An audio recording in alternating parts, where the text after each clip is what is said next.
महायुती सरकारने निवडणुकीमध्ये कर्ज माफीचं आश्वासन दिलं होतं आणि अर्थसंकल्पातच 30 जूनपर्यंत महाराष्ट्राच्या शेतकऱ्यांचं जे काही अहवाल आलेला आहे त्या अहवालाच्या निकषानुसार कर्ज माफी करण्यात येईल अशा पद्धतीचं घोषणा अर्थसंकल्पातच झाली आहे आणि त्यामुळे ही काही नवीन घोषणा नाही आहे। आणि जे वचनं आम्ही महाराष्ट्राच्या जनतेला विधानसभेच्या निवडणुकीत दिले होते ते प्रत्येक वचनं आम्ही टप्प्याटप्प्याने पूर्ण करत आहोत आणि पुढील 5 वर्षात सर्व वचनं आम्हाला पूर्ण करायची आहे। शेतकऱ्यांच्या दृष्टीने महायुती सरकारने जो निर्णय घेतलेला आहे त्या निर्णयाला कुठल्याही आचारसंहितेची अट मला वाटत नाही, कारण की आपण ही घोषणा अर्थसंकल्पात केलेली आहे, ती रेकॉर्डवर आहे। आणि तरी देखील अशा पद्धतीचा काही एखादा प्रश्न उद्भवला तर निवडणूक आयोगाची परवानगी घेऊ आणि परवानगी घेऊन त्यानुसार राज्याच्या शेतकऱ्यांना दिलासा देऊ। सध्या राज्यामध्ये मोठ्या प्रमाणात खरं तर शेतकऱ्यांचा मुद्दा तर आहे, अवकाळीचा मुद्दा देखील आहे। अवकाळी शेतकऱ्यांना जे फेब्रुवारीमध्ये अवकाळी पाऊस पडला होता त्याच्या नुकसान भरपाई संदर्भात देखील आता मदत जी आहे ती जारी करण्यात आली। आपण बघा की जेव्हा जेव्हा जे नुकसान होतो शेतकऱ्यांचा सदैव शेतकऱ्यांनी एनडीआरएफ एसडीआरएफच्या निकषाच्या बाहेर जाऊन मदत केली। महाराष्ट्राच्या इतिहासात जे मदत शेतकऱ्यांना कधी झाली नाही ती मदत महायुतीच्या सरकारने केली। मागच्या काही महिन्यापूर्वी झालेल्या नुकसानीचं जीआर काल परवाच निघालेला आहे। संकट येत राहतात परंतु आपण या सर्व संकटाला समोर जाण्यासाठी सदैव सज्ज असतो। आपल्याकडे अर्थसंकल्पामध्ये एसडीआरएफ एनडीआरएफच्या निकषामध्ये त्यामध्ये एक वेगळ्या पद्धतीचा निधी आपण राखून ठेवतो।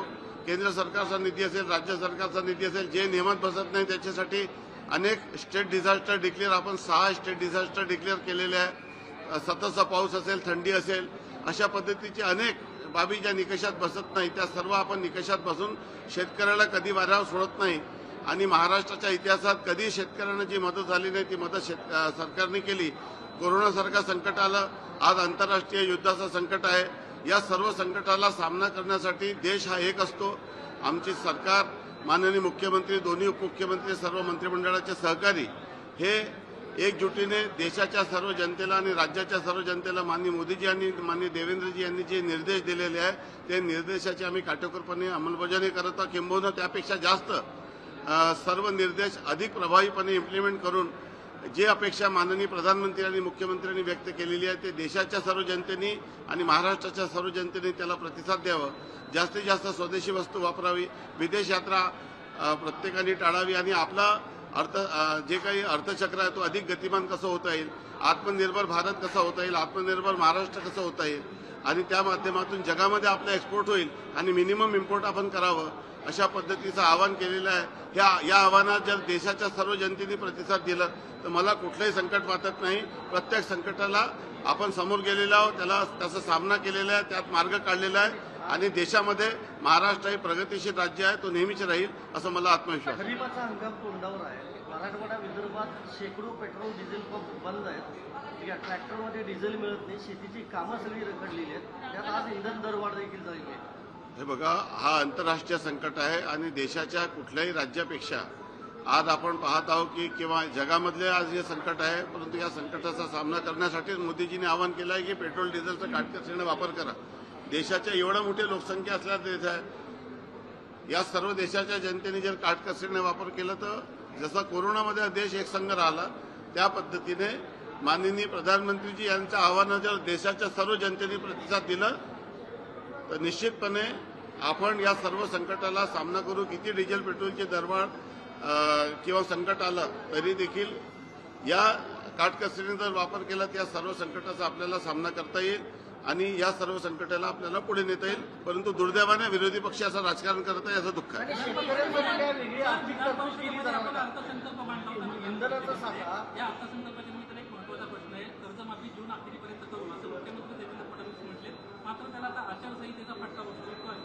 नाही बघा, अहवाल आलेला आहे, मागच्याच बुधवारी असं सादरीकरण देखील झालेलं आहे गुरुवारी आणि मला असं वाटतं की ही घोषणा पूर्वी झाली आहे आणि आवश्यकता वाटल्यास निवडणूक आयोगाची परवानगी घेऊ। आणि ही काही जनरल निवडणूक नाही आहे, ही निवडून आलेल्या लोकप्रतिनिधीची निवडणूक आहे। मला याच्यात आचारसंहितेची अडचण येईल असं वाटत नाही। आले तरी त्यांची परवानगी घेऊन न आल्या, समजा जास्त काही अडचण आली तर काही जास्त दिवसाची आचारसंहिता नाही आहे। शेतकऱ्यांना जे शब्द आम्ही दिला होता तो शब्द मात्र आम्ही पूर्ण करतो। राज्यमंत्री आहात, सध्या राज्याची आर्थिक परिस्थिती काय आहे? कारण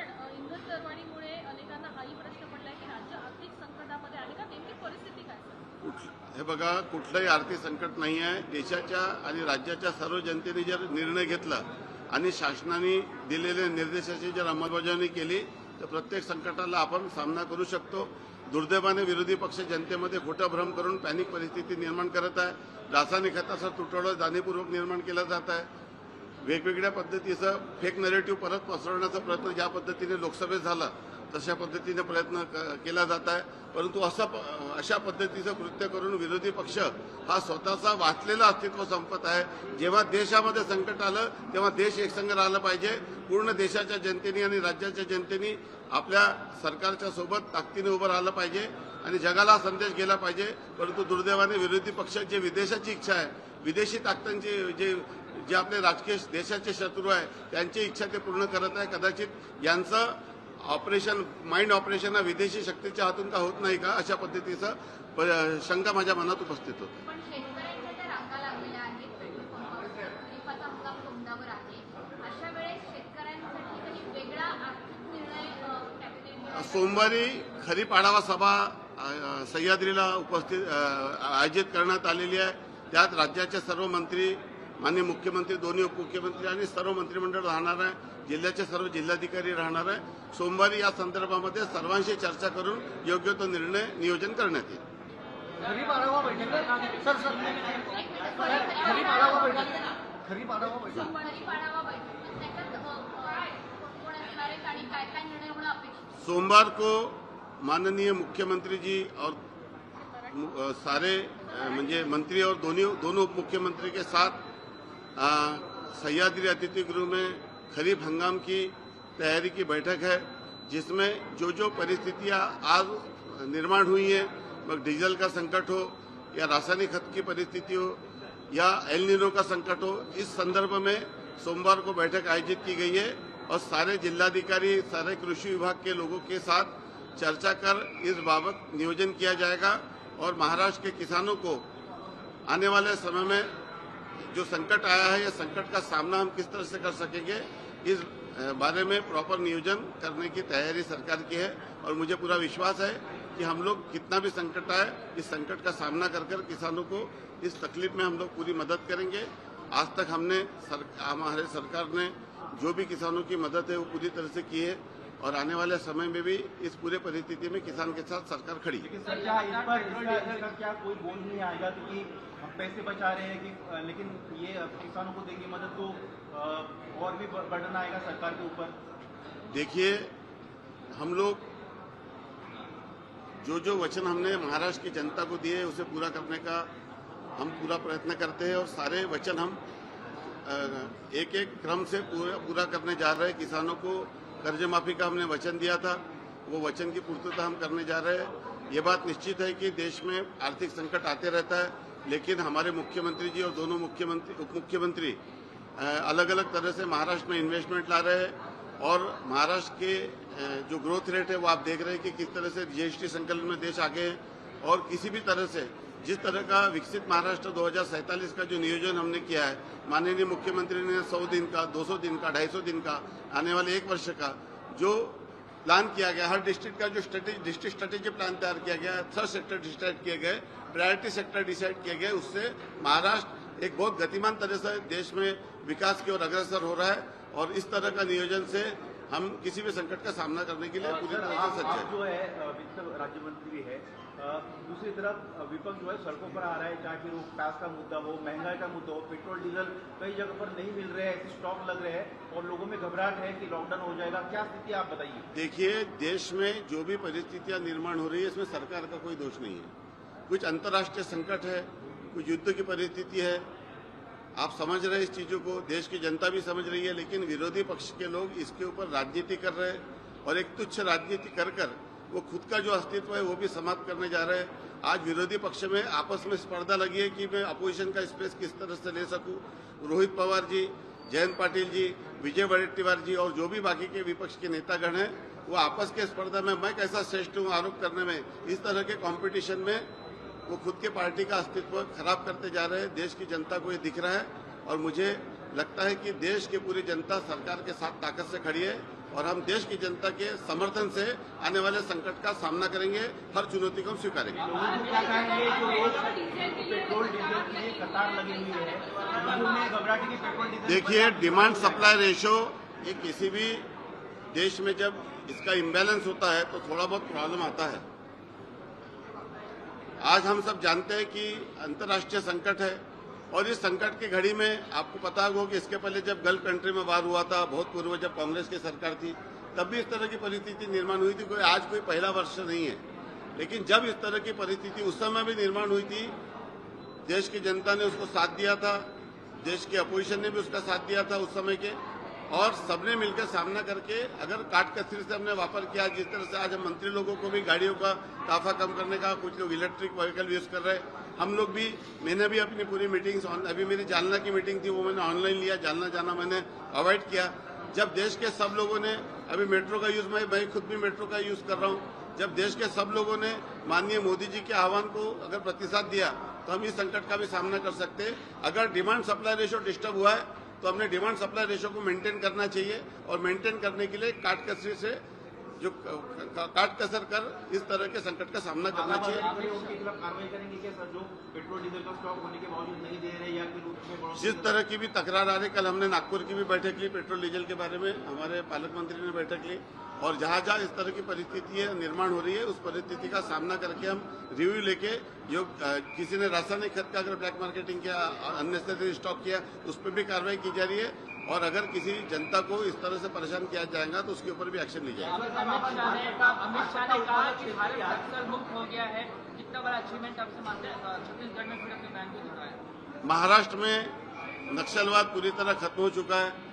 माननीय मुख्यमंत्री जी इनके नेतृत्व में मैं खुद गढ़चिरौली जिले का सहपालक मंत्री हूं, और जिस तरह का पुलिस ने काम किया है और हमारे केंद्रीय गृह मंत्री श्री अमित शाह इन्होंने जिस तरह का साथ दिया है और पुलिस को खुली छूट दी, इसी वजह से आज गढ़चिरौली जिला नक्सल मुक्त हो चुका है। और जो अनेक वर्षों से जो देश की और राज्य की भीषण समस्या थी वो महाराष्ट्र में तो समाप्त हो चुकी है, और आने वाले समय में गढ़चिरौली के जैसे छत्तीसगढ़ और बाकी के जो नक्सल प्रभावित राज्य है वहां पर भी नक्सलवाद खत्म हो जाएगा। उत्पादक शेतकऱ्यांच्या जिल्ह्यातून आहात, मुख्यमंत्री देवेंद्र फडणवीस यांनी धान उत्पादक शेतकऱ्यांना बोनसची घोषणा केली होती, जी अजून मिळालेली नाहीये, तुमची काय माहिती आहे? मागच्या वर्षी देखील आम्ही बोनस हा पावसाळा सुरू झाल्याच्या हंगामानंतर दिला होता, तेव्हा शेतकऱ्यांना गरज असते। यावर्षी एल निनोचं संकट आहे, यावर्षी कर्जमुक्ती करायची आहे, यावर्षी आपण एका पद्धतीने पीएम किसान आणि सीएम किसानचे पैसे देखील देत आहोत। या सर्व परिस्थितीचा आढावा घेऊन ज्या पद्धतीचं पावसाची परिस्थिती राहील, परत दुबार पेरणीचं संकट होऊ शकते, त्याकरिता माननीय मुख्यमंत्री महोदयांशी चर्चा झालेली आहे। जी काही परिस्थिती उद्भवेल त्या परिस्थितीचा विचार करून हंगाम सुरू झाल्यानंतर या संदर्भामध्ये अंतिम निर्णय करण्यात येईल। सध्या चर्चा सुरू आहे ऑपरेशन टायगर, दोन वाड्याचे खासदार तुमच्या पक्षाच्या प्लॅटफॉर्मवरती येतात, उपमुख्यमंत्र्यांची भेट घेतात। माननीय एकनाथजी शिंदे हे सदैव लोकप्रतिनिधीला आणि जनतेला रात्री 2-2 वाजेपर्यंत उपलब्ध असतात। त्यांची दार आणि त्यांचं घर हे सर्वसामान्य जनतेसाठी, प्रत्येक पक्षाच्या लोकांसाठी ओपन असते। दुसऱ्या बाजूनी मातोश्रीचे दार सदैव बंद असतात। लोकांना तासनतास दारामध्ये मंत्री असो, आमदार असो, कुठलाही व्यक्ती असो, त्याला 4-4, 5-5 तास तिथं तात्काळच बसावं लागते, आणि त्यामुळे भविष्यामध्ये जे काही शिल्लक राहिलेले लोक आहेत ते देखील आमच्या सोबत येतील, याबद्दल माझ्या मनात कुठलीही शंका नाही। धनुष्यबाण आमच्या सोबत आहे, माननीय शिवसेना प्रमुख बाळासाहेब ठाकरे यांचे विचार आमच्या सोबत आहे, आणि मूळ शिवसेना आमच्या सोबत आहे। त्यामुळे भविष्यामध्ये पूर्ण महाराष्ट्राचे आणि देशाचे शिवसैनिक माननीय शिंदेसाहेब यांच्या नेतृत्वात येतील आणि त्यांची ताकद बळकट करतील, आणि माननीय बाळासाहेब ठाकरे यांचे विचार आत्मसात करून शिवसेना बलाढ्य पक्ष आहे, राहील, अशा पद्धतीचे चित्र शिंदेसाहेबांच्या नेतृत्वात होईल असं मला विश्वास आहे।